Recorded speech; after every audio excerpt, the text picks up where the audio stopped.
tuning in to the online broadcast network, AfterBuzz TV. Over 20 million weekly downloads from over 200 countries and your #1 source in after-show entertainment.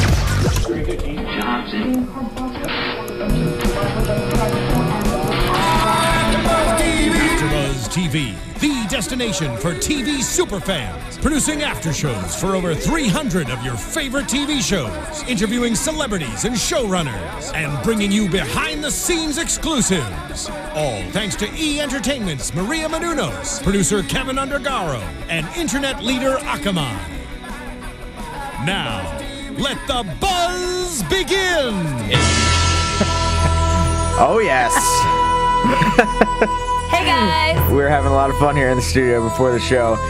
We are at the 100th episode of Main Event. And how big of a deal was it tonight? Fairly big. A fairly big deal. Yes. We are here at AfterBuzz TV for the Main Event After Show. I am Tom Connolly. Sitting across from me, Gabrielle Loren. How you doing, Gabby? I'm doing amazing, always with this crew. Thanks, guys. And sitting next to her, Scott Narver. How you doing, Scott? I'm doing amazing, always with this crew. Thanks, guys. I should be mad at Scott. He challenged me to the ALS Ice Bucket Challenge. Why would you be mad at that? I'm just kidding, because it was my second time being nominated. So I was like, I'm not going to do the Ice Bucket. I'm just going to donate, you know? I mean, you should donate anyways. You should just replay the same video. Yeah, I could have. known. I was going to do it on Twitter, but I realized I deleted it on my phone, and it's only on Facebook. So you'll have to add me on Facebook if you're on there in order to see the video. Oh, that's how it works? Gotcha. Be mutual. From the first time. Marquia's not here tonight because it's her birthday, and she's celebrating her birthday tonight. Hey, Marquia. Yeah, happy birthday. Without us. Thanks a lot, Mark. Yes, happy birthday, Marquia.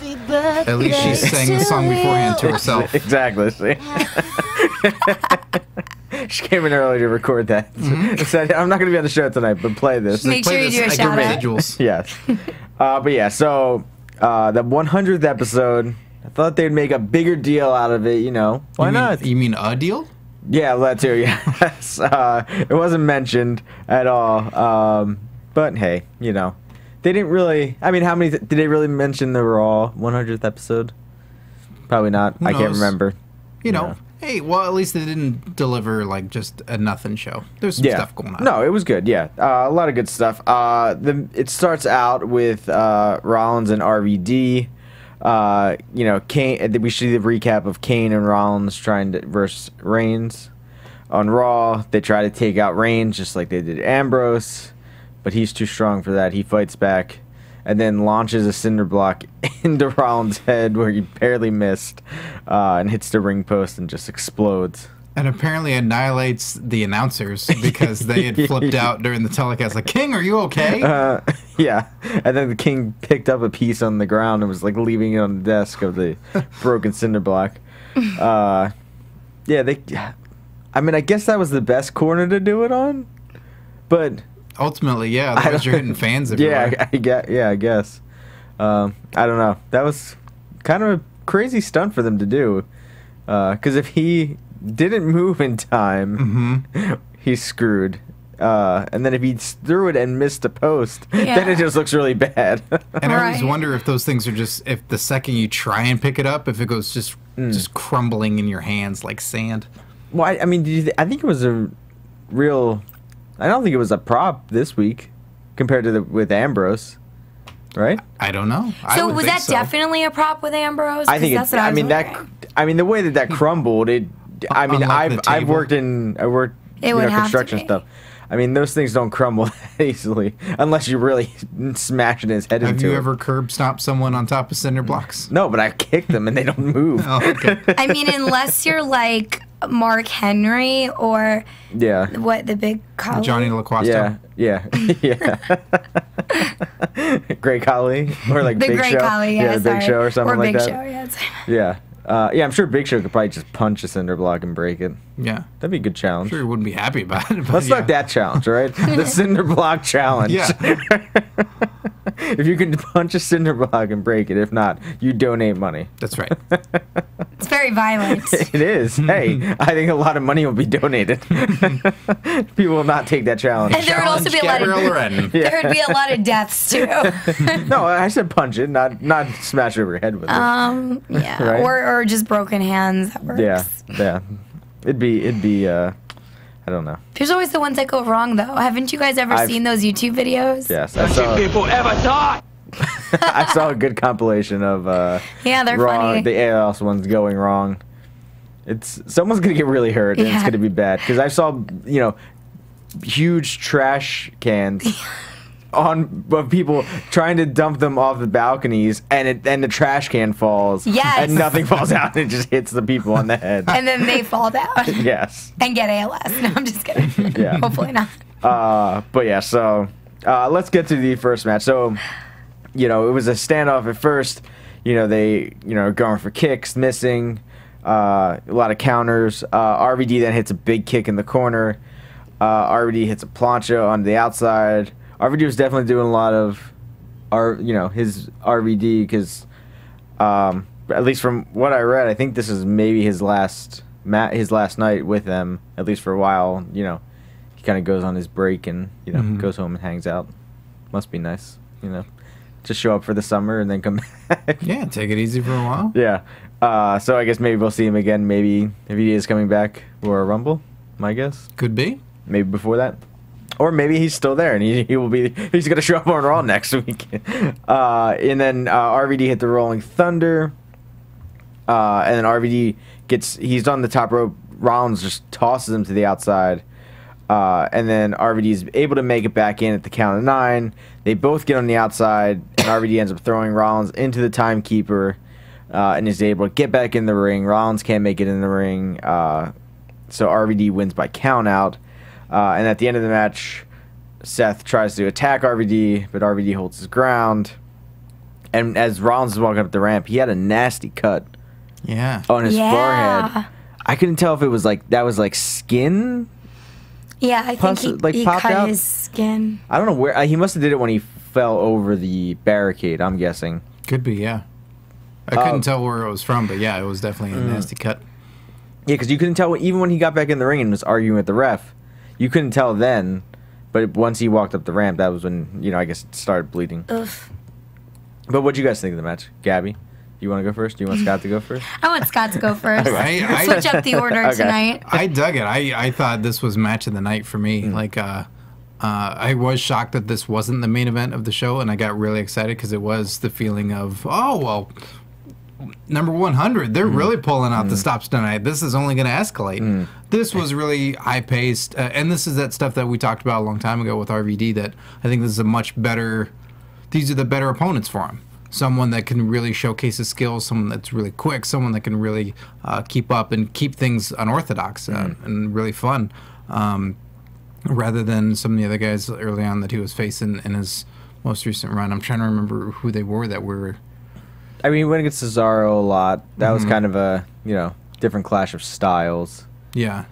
I'm trying to think who else he was going against now. He was in there. I mean, I feel like he went against a lot of guys this last... More than before, I think. Yeah. At least more younger guys.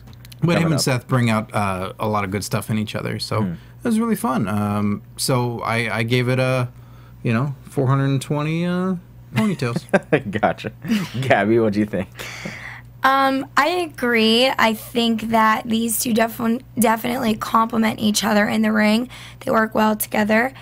My favorite moments from the match were the amount of times that Rollins wound up outside of the ring.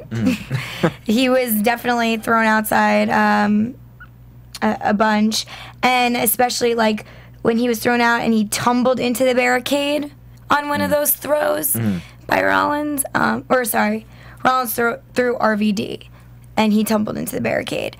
That looked like it hurt. Some of these things that happened didn't seem as though they were practiced before.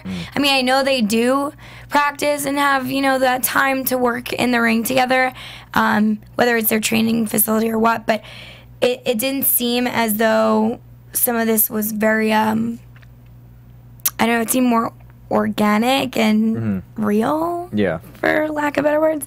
And then RVD did a reversal, and Rollins fell over the barricade. Like, they kind of reversed who was going to go over. Which, Yeah, he like took his momentum away. yeah, and that was so cool. And then obviously that was when Rollins was stuck in the timekeeper section. And that's how they got the victory, because there was a count out. I enjoyed this match. I definitely like these two together, and I hope to see more of them. But you said that RVD's going out for a little while, so He maybe. That's the rumor online. So, Yeah. You know, Well- the internet's always true. So if he comes back, I'd like to see these two work together again. So I gave it a 4.0. Gotcha. Yeah, I gave it a 3.25. I thought it was a good match. A good match to start it off. I thought this was kind of advertised as the main event. So then when they first came out, at first I thought it was going to be like a promo like we've seen before, setting up the main event.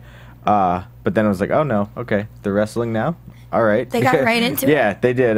Which worked for me. I thought they were very evenly matched.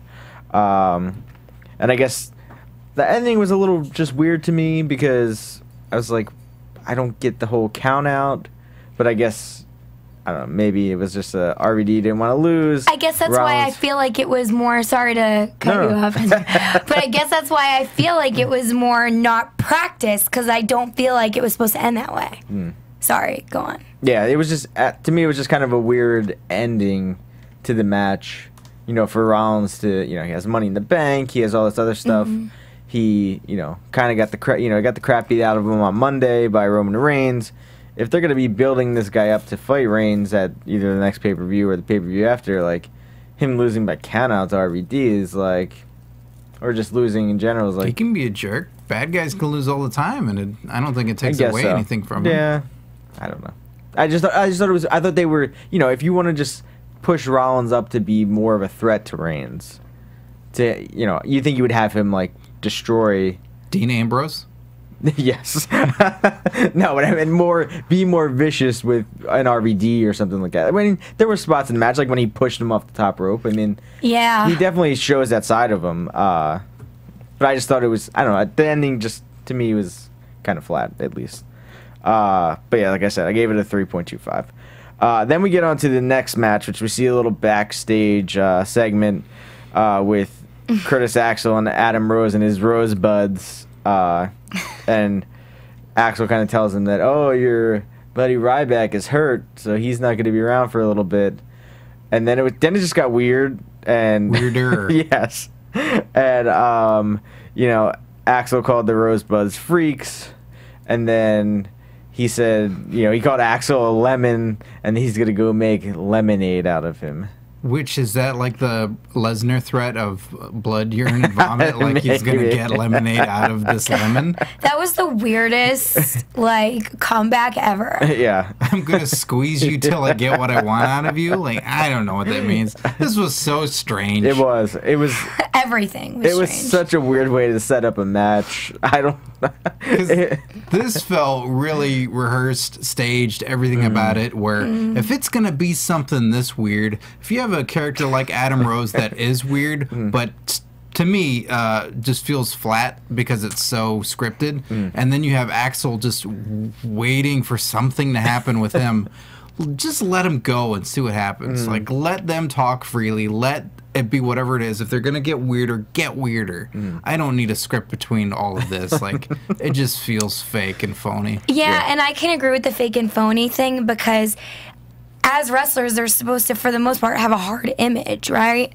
And Axel has a hard image. He's a bad boy. So why is he making a stupid joke about lemonade? Like, a bad boy would never say something so puny, I feel like.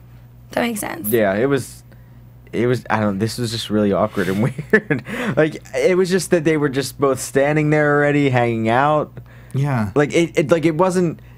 There wasn't the whole like maybe Axel walks in, and then like just pushes them out of the way, because he's like, "What are you doing? Like, I'm trying to get to my match. That would have been I'm good. trying to get to the ring, like, and you guys, you freaks are in my way." that would at least made something. I don't know. It was a weird way to set up the match. Adam Rose is a guy that should have no awareness of personal space and someone's bubble. Like, he should always be getting in someone's face, like trying to get them to party and hug them and, like, you know, get them excited to agitate guys like Axel. Yeah. I think he definitely agitated him, and I'll agree. I was agitated myself. I'm not about the rave rejects. Would you join the Exotic Express? I if mean, they came around? Honestly, I would, just because I'd want to. I think that'd be such a cool example experience to be on WWE. It's not a fast track to Orton by any means. Well, maybe it's a fast track to Heyman. You know? Oh, crush on Heyman now. No, to be like Heyman. Like, I could be the female Heyman. You know? But hey, lady. Hey, lady. That's the only reason why I would do it. Otherwise, they're annoying as hell. And I totally understood every time Axel told them to shut up during the match. Yeah, I mean, I think if Gabby, hey, lady. Yeah, if they flipped Adam Rose and made him a heel, I think he would be way better. Because if he would be that annoying, like you had Punk, who was the straight edge, like, I don't drink, I don't do drugs, and people hated him for that. For it. Yes, you flip that with Adam Rose and go, I party all the time, and I can still get in there and beat your ass each week. Like it's and I can drop any of these people at any moment because they mean nothing to me. Exactly, and new people want to join me every week wherever I go. So it doesn't matter. I don't care. Bunny, you're out next week. I can find a new bunny. Yeah, exactly. Zack Ryder isn't here this week. He can be the bunny next week. But yeah, it was. It's if they're gonna go, I think that's the route to go with Adam Rose. Make him a bad guy because I don't think people are cheering him that much. So make him that more annoying that people will just boo him. Yeah. And at least you'll get a reaction, I think, more than him coming out now, which it sucks because when he's in everything NXT, feels piped in. Yeah, when he's in NXT, you can see it because there's not that huge crowd. That's his family. That too, yeah. Like, those are all relatives. But I mean, when he goes, on the road, it's just it's just not getting over as much. Why cheer him? Like, I don't see the reason to be behind either him or the character like that, or. I have nothing against the guy personally, but it's just there's nothing there right now. Like there's just nothing going on. Going off what you're saying, I think his character is very amateur right now because if he's supposed to be this party guy that's always out having fun and then goes to the ring and does his thing and takes his anger out, then why don't we see the anger? He just looks like he's breezing through the match like no big deal. Like have your eyes coming out of your face, like freak out a little bit.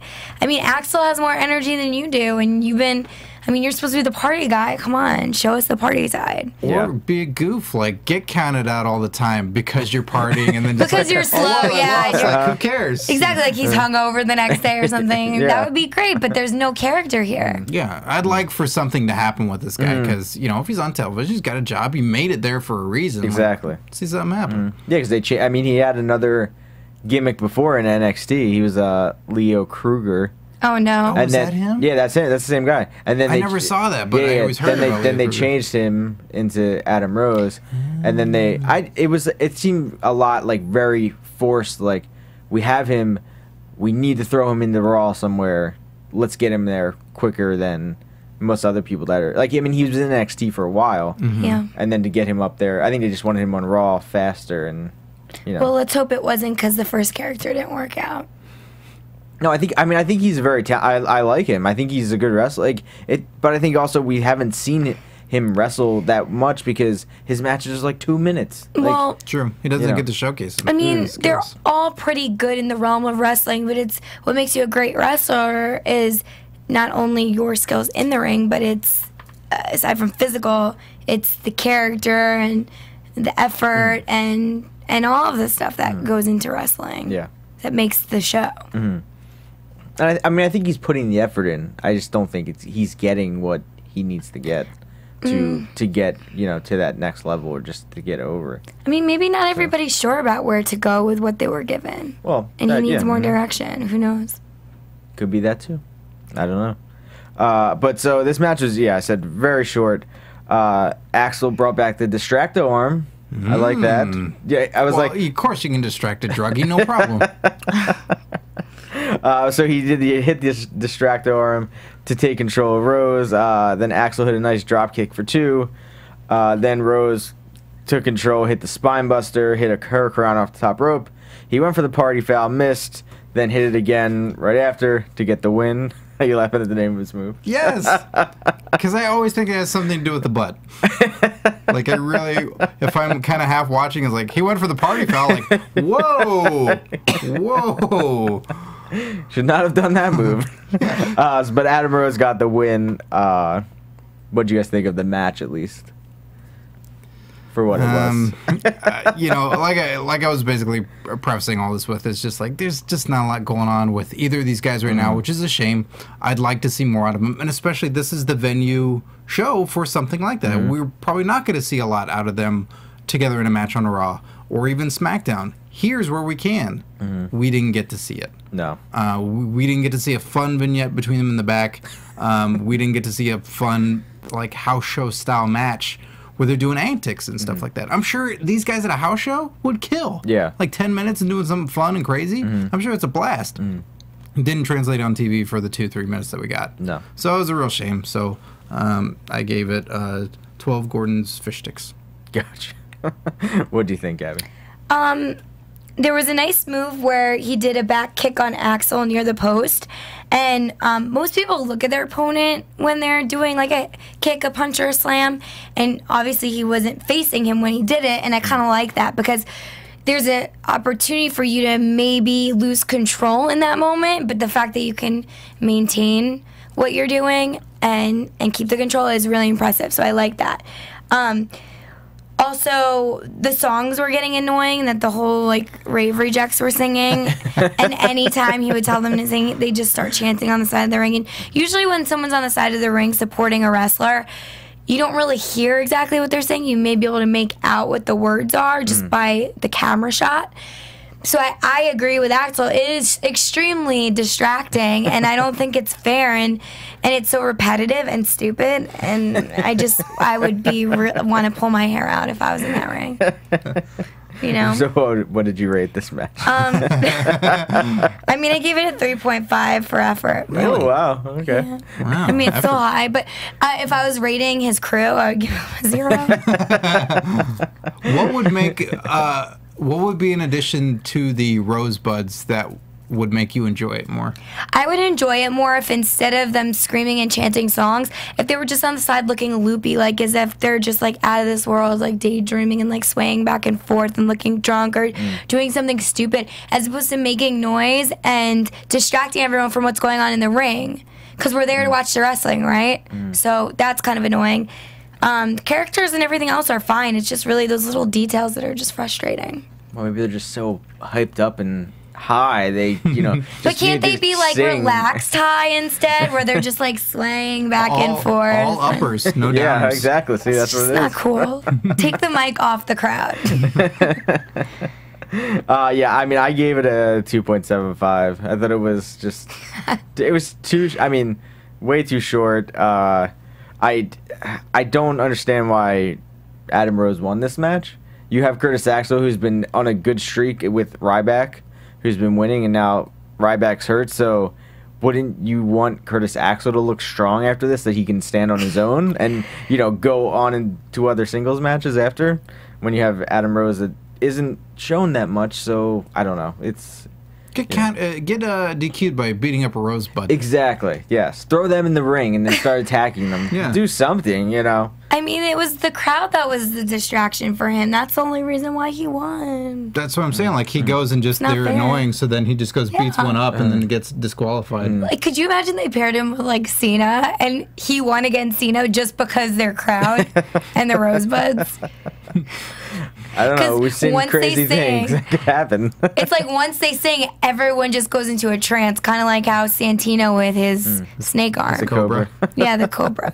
Same idea. Yeah. So, I don't know. Let's go to the next part. On to better things. We see the, well, I don't know if this is better things, but let's eventually. say. We'll get there eventually. Yeah. We see the Raw recap. We see the awesome Lesnar promo, him and Heyman in the back. That was sweet. And then we see the main event of Raw, John Cena versus Bray Wyatt, which then quickly turns into a 6-man tag of Cena, Big Show, and Mark Henry versus the Wyatt family. And basically we see John Cena destroy the Wyatt family by himself to end Raw. I don't know. You guys know how much of a big fan of John Cena I am. So clearly, that photo you took with him. Exactly. See, that as you neglected to mention, I hate your guts. I said it under my breath.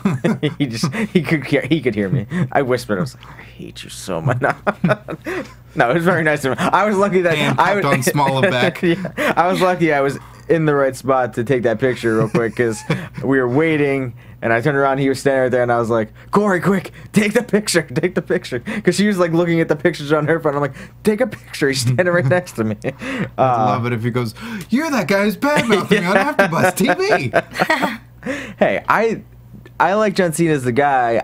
The storyline is what, is what gets me. Especially with this of, you have Bray Wyatt just beat Jericho at SummerSlam.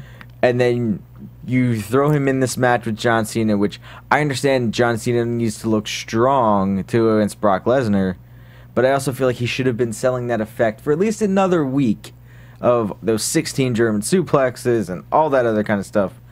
But to me, it was just regular, John Cena. It was Super Cena again, destroying 3 guys when he couldn't. I don't understand what it equals out to. Like, he can destroy the Wyatt family, but he gets killed by Brock Lesnar. Brock Lesnar equals 8 Wyatt families. Yeah, exactly. I guess. Is that what it is? So he has to destroy them for another 3 more weeks? That's right.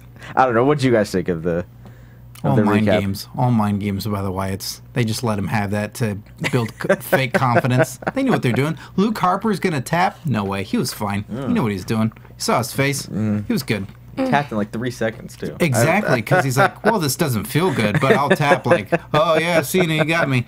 I know what they're doing. It's all set up. Yeah. I think they're setting the stage for Night of Champions so that Cena can take back that belt.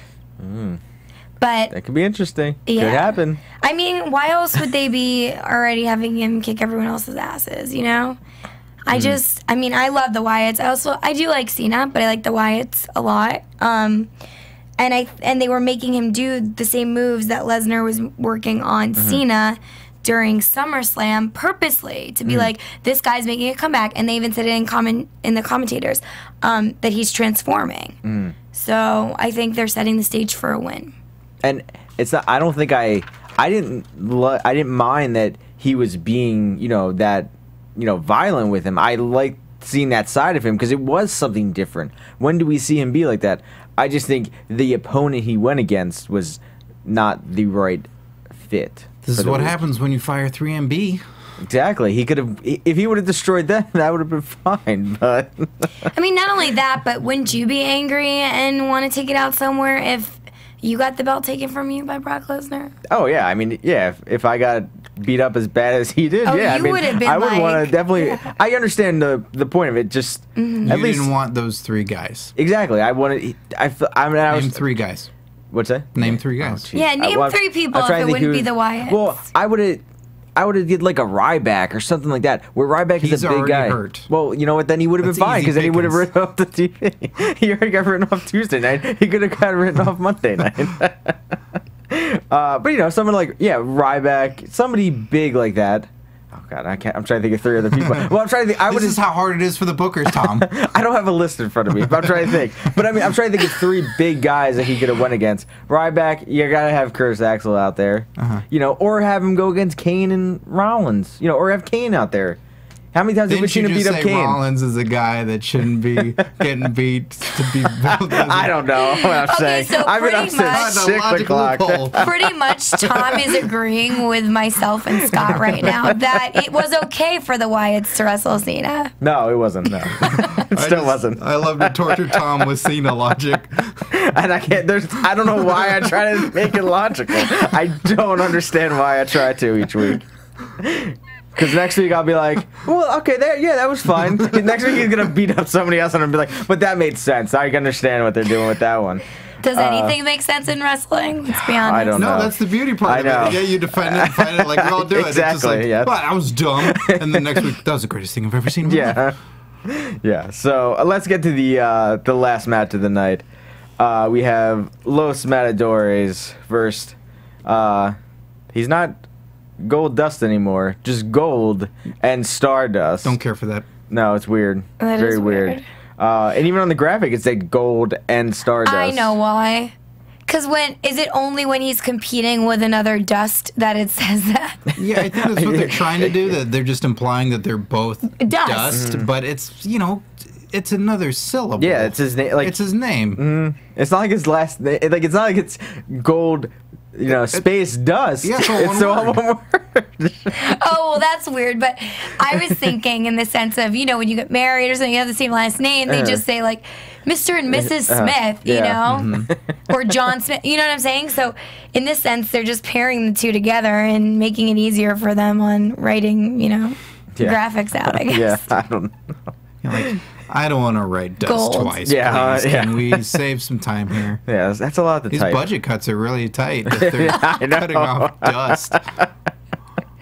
Man, what's gonna be next? Just Los, not Matadors anymore. That's right. Just Matadores. Yeah, no Los. Torito. Yes. Or just Los Dos.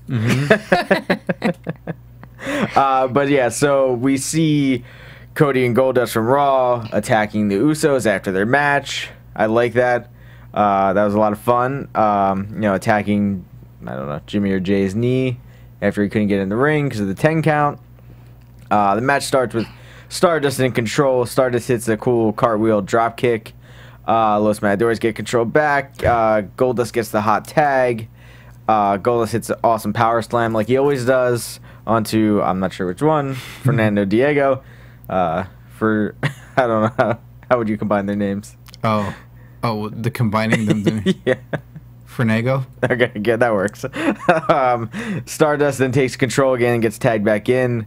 Gets kind of beat up a little more. Then he gets another hot tag to Goldust. Goldust goes for a clothesline on Los Matadores and barely hits the top of his forehead, yet he sells that he got hit with the clothesline. And then it looked like Goldust turned around and was like, why did you stop running in the middle of that? Like, just run against the ropes and come back at me and I'll hit you with it again. Like, and then Stardust ends up coming in, and I said that there's no name for his move, so I said he hit the Cosmic Crossroads for the win. Because it's definitely a way different move than the actual Crossroads, but it works. It's out of this world. It is. So Goldust and Stardust get the win, and then after the matches, Torito is checking on Los Matadores. Stardust just comes up and picks him up and throws him out of the ring, and he doesn't even get a chance to grab the rope or hit the apron, just right onto the floor, onto his back. Good for him. Finally, someone's putting him in his place. I think Stardust is just mad that 3MB never got to get their revenge on him, so he's giving a little back for them. He's looking out for him. But what'd you guys think of this match, the main event tonight? Well, this match, when they showed Los Matadores walking down the hall, I'm like, oh, forget it, I'm done. And then they said they're fighting Stardust and Goldust. I'm like, oh, all right, well, I'm into this. And then match, whatever happened, the tossing of El Torito outside the ring. That was the main event. I didn't know why this was the main event. I now understand why it was the main event. I laughed so hard that Stardust threw El Torito out of the ring. It's just one of those moments in wrestling where it's unexpected and it's just way funnier than it should be. But I enjoyed it. I enjoyed that for what it was. So I give it 100 dwarf tosses. Gotcha. Gabby, what'd you think? I did not think it was unexpected because they did that last time we watched last week. The last match. So, I mean, I feel like El Torito's always getting the brunt of everything. He's always getting thrown out of the ring or someone's jumping on him. I just feel so bad. So, that was my least favorite part of the match. But, I mean, Goldust was killing it. Skills. Right? I just felt bad. I felt like I wanted to be his friend or something. Goldust was killing it on the arm twist during the match. He did a really good job. Stardust, amazing. I love his character. He's just very into it. I mean, he sells his Stardust thing, so just he embodies what he's doing, and it was funny because the commentators called him a strange individual, or one of them did. I forget who it was, but yeah, he's strange, but strange is good. So it's better than watching, Rose, Adam Rose. But yeah, I don't know. I thought he is freaky, but he's effective, so it works. But I gave it a 4.0 because of the Dust crew. Gotcha. I like the way they work together. Awesome. Yeah, I mean, I gave this a 3.5. I think the Torito getting thrown out was the best part because it was so fun. It was really funny, and to me, it was most time Torito comes out on top and gets the best of these guys. We don't really see them really beating him up and leaving him. Most of the time they'll beat him up and then he'll get them back like during the match. So I think it just made it work, and I like. I keep wanting to say Cody, right? But I like Goldust and Stardust. Being these now they can be crazy if they're not. Yes, exactly. If they're not good guys, then they can just do whatever they want, and it's not like but he is just Cody in that makeup. Well, no, now he's Stardust full on, and it just adds to their tag team, and I know they're gonna have a good match with. Usos when they do have this rematch, and I'm guessing it's going to be Night of Champions. I hope it's just the four of them, and they don't add anybody else into it, just to make it fair. And I think the four of them can really put on a good match that'll get people really talking. And I would gladly have I keep wanting to say Stardust and Goldust win the tag belts. And then have the Usos start chasing them for it again. That would be awesome. I think it would work because I think the Usos they had the amazing match with the Wyatts at Money in the Battleground. Yeah. And then they weren't even on SummerSlam. They were there for the Lumberjack match, but they didn't have a tag team match. So they didn't have an amazing series overall. Like even if this one goes for a bit, Yeah. The Usos have been doing a great job. Like for a tag team that was kind of written off of like, oh, they're all right until the next team comes in and takes the belts, but they've been doing great. Yeah. And then just to like throw this out there with you guys, do you guys think that say Cody and Stardust and Goldust win the tag belts, they say they keep them for a little bit. You want them to turn on each other? I want Cody, I think at the end of this, because I don't think he can be Stardust for the rest of his career. I think he's going to go back to being Cody Rhodes.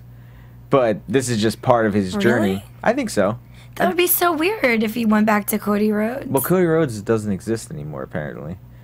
Apparently, according to Johnny and Dale, when they interviewed him, he said that Stardust said that Cody was in New Mexico or on some fishing trip. I don't know. What? Yeah, that's what he said. Yeah, when they interviewed Stardust, that's what he said. If anything, he should have said like a black hole or something. Relate it back to the universe. Oh, see that could go so many ways of, he comes back and 1 week he's Cody, 1 week he's Stardust, and people are like, where's Stardust? And he'd be like, and then Cody could just have no knowledge of this forever, and just he keeps going on like nothing happened, like there was no Stardust, and he doesn't know who Stardust is. And he plays like two different people, so he can maybe have two different belts in different categories. But yeah, do we think it's gonna lead up to this match that they've kind of said before? They want this Goldust versus Cody match at WrestleMania. Do we think WrestleMania 31 could be where it finally happens? Like, if it runs its course, I like seeing them work together, because I think ultimately when you split them and you have them fight one another, that somebody's going to suffer for it in the long run. Like someone won't, either the heel or the face, like will eventually diminish. Like chances are they're both not going to keep going and being featured. Yeah, so, but I think Cody is like, I think 12 or 14 He's 12 years old? Yes, yes. Man, he's got a long career. But he's like 12 or 14 years old or younger than... What? I don't know. That's really awesome to be, in the WWE at that point. 12 years, yeah, it seems illegal, I'm going to say. Hey, never mind. But yeah, he's younger than Goldust. Goldust is on the 17 or 18 years old. Yes, he's 24. Oh yeah. So it's okay for him to work. He can almost rent a car. Yes, almost. Pretty sweet. Almost. That's why he rides with Kane, because Kane can rent a car for him.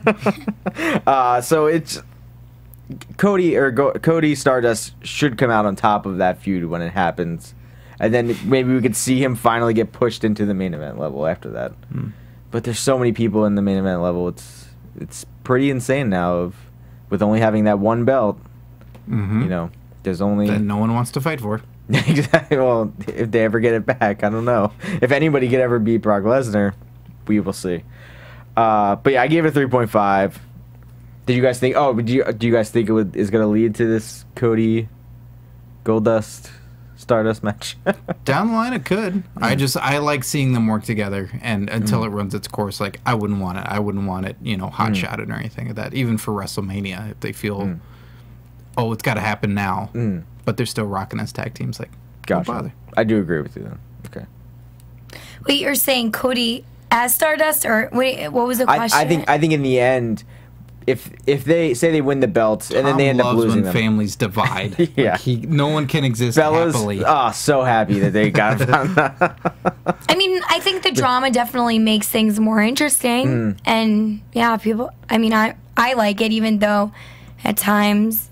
Yeah, I mean, for example, I wouldn't want the Wyatts to break up, but with some people it works, like the Rollins Dean Ambrose thing. Like it makes you really want to tune in. What were you saying though? Well, I was gonna say I feel like eventually, if they say they win the belts, then they lose them. I think the turn comes when Cody Stardust switches back to Cody, and then he turns into like almost mocking Goldust, like, I can't believe I did all this for you. Like, I became the Stardust character because I thought it would help really? us. No. And then he would come back. That would ruin everything. So you want such terrible things, Tom. Like, you want them to have that success and then take it away from them and then have the family just have no Thanksgiving dinners anymore. Listen, this will happen at Royal Rumble. Thanksgiving already happened. Christmas already happened. We're good, all right? Still birthdays, Tom. Hey, they can become a tag team again back at SummerSlam, all right? Listen, I have this like already mapped out for a year. It's all right. I'm sorry. I think that's a terrible idea. That's okay. No. But we're all allowed to have our opinions. I mean, it would be cool to see him go back and forth between the characters, but I wouldn't necessarily say he should switch back to Cody Rhodes and be like, I did Stardust for you, because that's just so weird. Well, maybe he did it for himself, but just to, kickstart their tag team because they were losing a lot. Now they're winning now that he's become the Stardust character. I don't know. There's a lot of ways they could go with it. No wonder I don't work there. They'd be like, no, this is a horrible idea. Gabby Hey Lady says no. Yeah, exactly. I think I like Hey Woman better. Okay. Oh, yeah. Instead of Hey Man, Hey Woman. Yep. Right. That works. Gabby Hey Woman. But so that kind of wraps us up for this week. We went really fast through this. Yeah. I feel like there was only matches and no real story going on throughout. No go behind with Renee Young. Yeah, no go behind. No, no nothing. I guess she was, We saw Adam Rose. Yeah. And I don't want that segment each week. I'm fine with that. Yeah, that's all right. He got the longest intro. He's on the Exotic Express. Why don't we see that thing? I don't understand why we never see him on the bus. Yeah. Don't you think people should get mad that he has his own bus? Yeah, like people should get angry that he has a trailer and it's too loud, and maybe someone's outside cooking hot dogs and trying to read, and like Sandow. Yes. See, that would be a good feud. Yeah. But yeah. So, and I do want to say that I was wondering last week about Tom Phillips, where he went. He's now part of the SmackDown announce team, so he got a little bump up. And Cole got a bump down. No, but Cole's there too. It's right, him, but then it's Cole, like, and JBL. Go work on Tuesdays also. Yeah. Well, he's already working. Yeah. I don't know. Maybe they just didn't have anybody to put in that slot, and they're like, well, Michael Cole was, he's their go-to guy. So. All right. But hey, I think that was good for him, because I was like, I hope he didn't get released, because that would suck. I think he's good. You know, he from when we started doing this, and him and Byron Saxton, you know, became the announce team. I think they improved. I think they've gotten better. I tune them out. No, you don't. I feel like you guys always come out, the commentator comment. I'm waiting for the German guys to show back up. Yeah, I feel like I used to before, especially when like the Miz and Alex Riley were there, but not as much lately. But yeah, they were a really good team, the Miz and Alex Riley. I don't know. Well, now Alex Riley's on the pre-show. So that wraps us up for this week. Where can they find you guys? Gabby? They can find me at GabbyLO87 on Instagram and Gabrielle_Loren on Twitter. Where can they find you, Scott Narver? Well, they can find me on Twitter at Curtain Jerks. You can listen to my comedy wrestling podcast, and this week we have special guests Sting and John Cena. That's available on SoundCloud.com/Curtain Jerks and on iTunes. Do they come hang out with you? Oh, yeah. Yeah? It was awesome. And Cena cries over what you say about him. I bet he does. Really bad. I bet he does. Really bad. Can I come to the studio and hang out? It's really hot. And you guys can find me on Twitter at TomTheCom. And this week I was on one of my coworkers. He has his podcast. We were talking about SummerSlam. It's the Jim America podcast. So check that out. That's on iTunes. And you guys can see us here next week. And hopefully Marquis has a happy birthday tonight. And we'll see you here for next week for episode 101. We're going to make a big deal out of this every week now. They will make a big deal out of the 101 episode that they do. Finally. All right, get on that, WWE. We'll see you guys next week. From executive producers Maria Menounos, Kevin Undergaro, Phil Svitek, and the entire AfterBuzz TV staff, we would like to thank you for listening to the AfterBuzz TV network. To watch or listen to other after shows and post comments or questions, be sure to visit AfterBuzzTV.com. I'm Sir Richard Wentworth, and this has been a presentation of AfterBuzz TV. Buzz you later. The views expressed herein are those of the hosts only and do not necessarily reflect the views of AfterBuzz TV or its owners or principals. Thank you for watching AfterBuzz TV on YouTube. For more of your favorite after shows and interviews, subscribe to our channel here, and be sure to share your opinion on the episode in the comment section below here. We'd love to see what you guys are buzzing about. Thanks again. Buzz you later.